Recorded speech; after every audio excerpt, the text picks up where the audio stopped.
history, passed down much like folklore or legend. Today we're going to take a look at one of racing's oddities, how late models went from stock car to insane,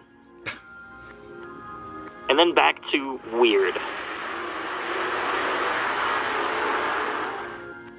In the early days of dirt track racing, things were simple. Buy a car, remove some stuff, and show up at the track. This is how a little sport called NASCAR and the more humble dirt stock car began. Alright, so we're not even 30 seconds in. And of course, we gotta go mention NASCAR, but hey, somebody gotta make the big boys look good, right?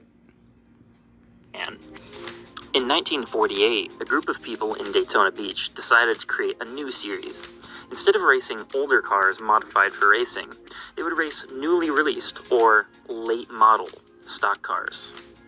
Although this new series would gain massive popularity, the modern late models we know today would start a little bit later. More on that in a second. In 1967, NASCAR, and conversely the late model stock car world, installed roll cages in their cars. This would presumably stop injury.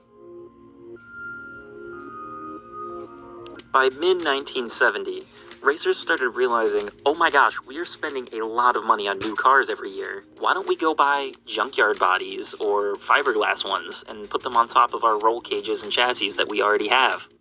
Now, because I'm a normie, that almost sounds like dangerous as hell. But what do I know? Well, it turns out that race car drivers like saving money almost as much as they like spending it. True. And thus, the late models we know today were born.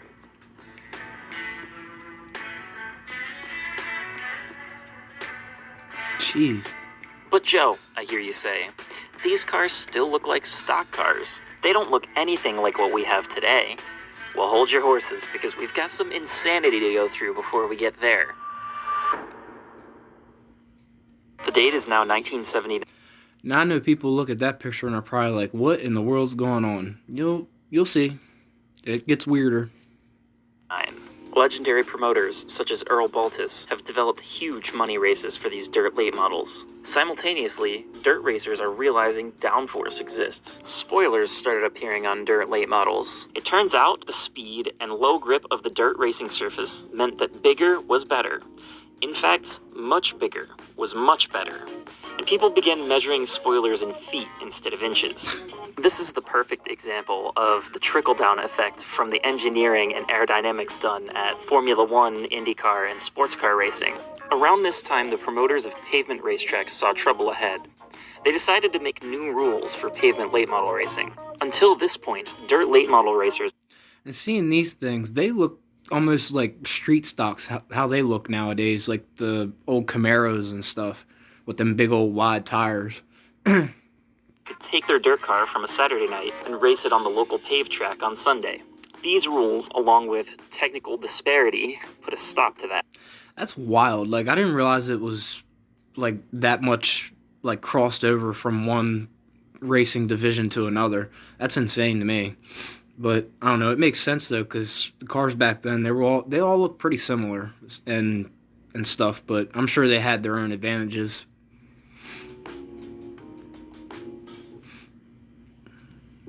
The year is now 1980. Do your best to keep up, because things are going to start moving a lot faster. The early 1980s introduced the most rapid development dirt late models had ever seen. As spoilers got bigger and bigger, sideboards were also introduced. These took the same sort of force as... Hey, there's Rodney Combs. I know his name.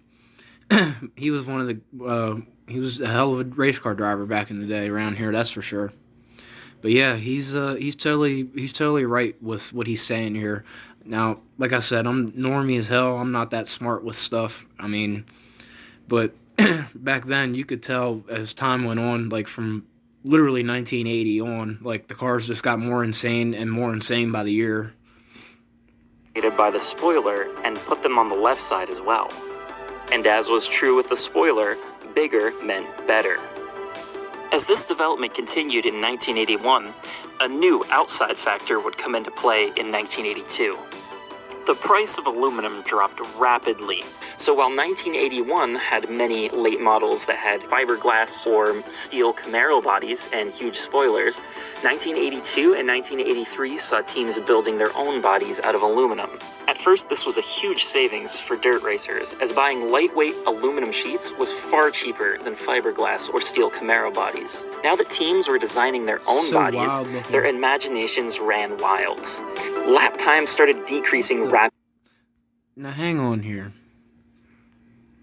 Racers, as buying lightweight aluminum sheets was far cheaper than fiberglass or steel Camaro bodies. Now that teams were designing their own bodies, their imaginations ran. Now look at that. It's just bizarre looking. Like you can't even see the rear wheels. That's just crazy looking, man. I think that's is that Larry Moore? I think that's Larry Moore, but I could be wrong. I've seen this picture like 1,000 times. I should know, but yeah, these cars, man, I'll tell you what. You think late models and race cars, how they look nowadays, and sprint cars, they look crazy now, but back then, I think there was something about them that had some more mystique to them. Wild. Lap time started decreasing rapidly, and cars with big motors started turning. And that man right there is a big reason why. Well, he definitely changed the game in late models. This late model is one of the most famous race cars ever built by Charlie Schwartz. He was a great race car driver. I think the engine was actually in the back of the car. Just wild stuff, man. Blazing fast times. As every team thrashed to catch up, the cars started looking like blocks of cheese, with more and more extreme bodywork every time they showed up to the track. The cars were... I mean, hell, look at the front end and look in the rear. I mean, he said a block of cheese. That's a cheese grater right there, or a cheese slicer. The things are just wild. It looks like it got a full-blown like sprint car wing on the back. Becoming so big that they couldn't be transported to the track in a trailer. They would need to be on an open flatbed. On top of this, the price of aluminum once again started to rise, and this type of racing heavily favored big motors and therefore big budgets. Although on dirt, late models weren't necessarily as popular as sprint cars, they were drawing the intrigue of the American dirt racing world. Some local late model stock car equipment that we're going to see running here in a heat race as the sprinters get ready for some more of their action. And earlier, Steve Evans went down to the pits to try to figure out what these things were really all about. As a special treat today, we're going to show you some of the action of the local cars around here that they call late model stocks. Now, if you've been in dirt racing or a dirt racing fan for a long time, you'll know that these races were actually broadcast on national television. So, man, I miss those days. TNN, ESPN, Thursday Night Thunder. They were the good days. Late model what? I'm not sure. And stock, they certainly are not. Over the years, they have evolved from street cars into basically sprint cars with a body on them. If you're familiar at all with drag racing, these are kind of the funny cars of the oval track race. I mean, they are really strange looking. Look like they ought to fly instead of drive. Watch them. I think you're going to like them. By the end of 1983, the dirt late model had changed so rapidly, the cars looked almost nothing like they did just 4 years earlier. This brings us to 1984. The cars were now Hey, this looks like the spaceship era. complete wedge shapes, and some were asking, had we gone too far?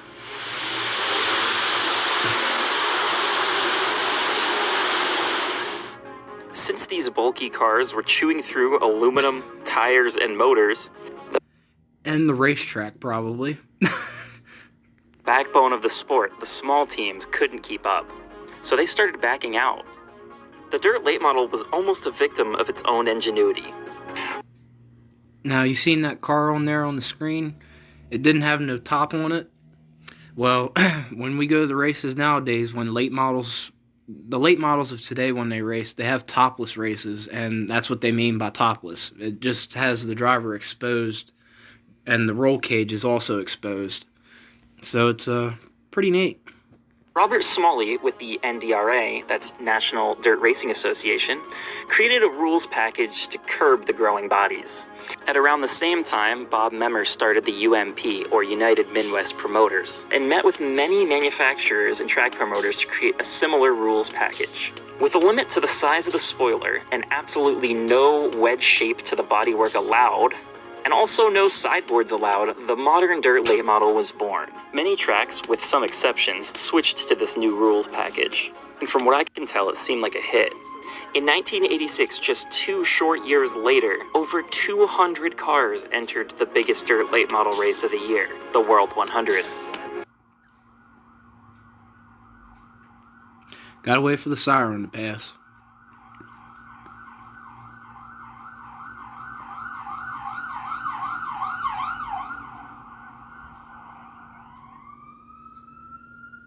Gotta love living in York City. This damn ghetto-ass place. Although these rules laid the groundwork for late models even today, there's still a few major changes between 1985 and now. In the early 2000s, some racers found success with a new type of suspension. Now, this was my nostalgia kicking in as a race fan. This was what I grew up seeing the late models doing, and you'll see in a second. Which laid the foundation of the cars we drive today. The cars looked primarily the same, but the left side of the suspension hiked the car into the air. Without getting too technical, this took advantage of the 4-link suspension and created a thing called anti-squat, which basically lifts the car on throttle. These cars were radical in their design and difficult to drive, as they would lift the left front tire up off the ground. Yeah.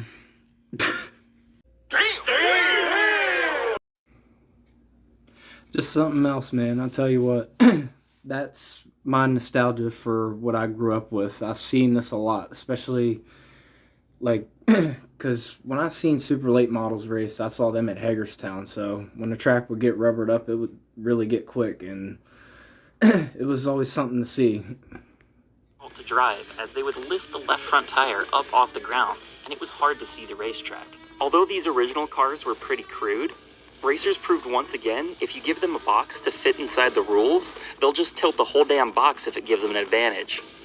You see, tipping the car up on end like this created a bit of a wedge shape. Although the car wasn't actually shaped like a wedge, the fact that it was tipped over to the side meant the air saw it like it was a wedge. Between the late 2000s and now, we've slowly been developing this idea. The cars have gotten more and more asymmetrical.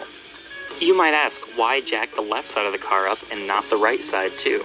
Well, this asymmetry shifted the aerodynamic balance of the car to the left. And remember, since we're only turning left, more left is more good.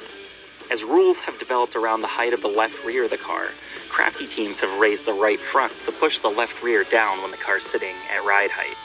It's important to note that the nature of the anti-squat and the light springs they're using to achieve this are actually still compressing and sealing the front of the car off as soon as they start moving. The most recent rule enacted by the World of Outlaws to Yeah, I see like in videos, like, especially early on, like at the start of the night when the track's pretty fast, they'll, some of the late models, the front ends, they'll dig into the racetrack.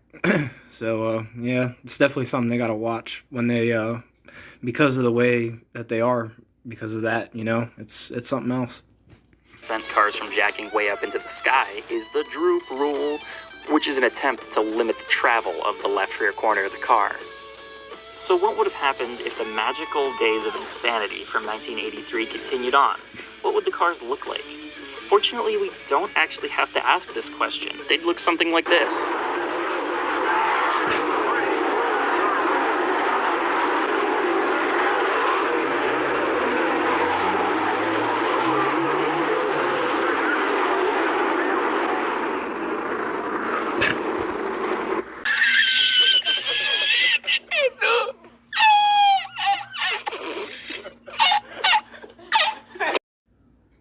Like, that's me in my head every time I see this. Like, it's just something else. Like, what in the world? Like, I can't imagine what all went behind getting this done. I'm sure it was a lot.